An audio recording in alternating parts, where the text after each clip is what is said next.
আসসালামু আলাইকুম প্রিয় দর্শক, মৃত্তিকা অ্যাগ্রো ফিড মিলের পক্ষ থেকে সবাইকে শুভেচ্ছা ও স্বাগতম। এই মৃত্তিকা অ্যাগ্রো ফিড মিলের অবস্থান পাবনা জেলা ভাঙ্গুড়া থানা। আর এখান থেকে মূলত 30টি উপাদান দিয়ে একটি মিক্সার ভুসি অর্থাৎ দানাদার খাবার তৈরি করা হয়, যে খাবার গাভী গরু ষাঁড় গরু সহ সকল প্রকার গবাদি পশুকে খাওয়ানো যায়। আর এখান থেকে প্রতিনিয়ত ডিলার এবং খামারিদের নিকট মাল পৌঁছে দেওয়া হচ্ছে বা বিক্রি করা হচ্ছে। তদ্রুপ আজকে আমাদের সম্মানিত অনুমোদিত ডিলার প্রোভাইডার মোহাম্মদ রিপন আহমেদ, থানা কালকিনি, জেলা মাদারীপুর। ফোন নাম্বারটি ডেসক্রিপশন বক্সে দেওয়া থাকবে।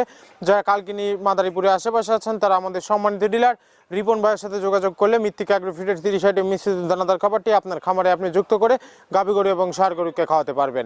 এই খাবারের ভিতরে কোনো প্রকার কেমিক্যাল ব্যবহার করা হয় না, টোটাল ন্যাচারাল এবং অর্গানিক ফিড, যে ফিড আপনার গবাদি পশুর পার্শ্ব প্রতিক্রিয়া করবে না।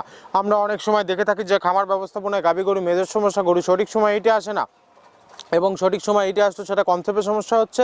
এটা মূলত ভেজাল দানাদার খাবারের জন্য হয়ে থাকে। আর আমাদের এই খাবার ব্যবহারে এ ধরনের কোনো সমস্যা থাকবে না, কারণ এটা টোটালি অর্গানিক ফিড। সামনে কুরবানি সিজন, যারা ফ্যাটেনিং মোটাতাকরণের জন্য আমাদের এই খাবারটি খাওয়াবেন, একটা নির্দিষ্ট সময়ের আগে গরু হৃষ্টপুষ্ট হয়ে যাবে এবং গরু হয়ে যাবে সুঠাম দেহের অধিকারী। আর আমাদের এই খাবারের ভিতরে মেজর যেগুলো রয়েছে তার ভিতরে রয়েছে সোয়াবিনের খোল, নারিকেলের খোল, বাদাম খোল, মটর ভুসি, খেসারি ভুসি, অ্যাঙ্কার ভুসি, সিজিএ, ভুট্টা এবং বিভিন্ন ধরনের ডাউলি ডিটেকশন। এভাবে আমরা 30টি উপাদান দিয়ে একটি রেশন তৈরি করে থাকি, যা অন্তত পুষ্টিকর এবং প্রোটিন সমৃদ্ধ খাবার। যে খাবার গাভী গরুকে খাওয়ালে দুধ বৃদ্ধি হবে এবং ষাঁড় গরুকে খাওয়ালে দ্রুত হৃষ্টপুষ্ট হবে। গাভী গরু, ষাঁড় গরু সহ সকল প্রকার গবাদি পশুকে খাওয়াতে পারবেন মৃত্তিকা অ্যাগ্রো ফিডের 30 আইটেম মিশ্রিত দানাদার খাবার।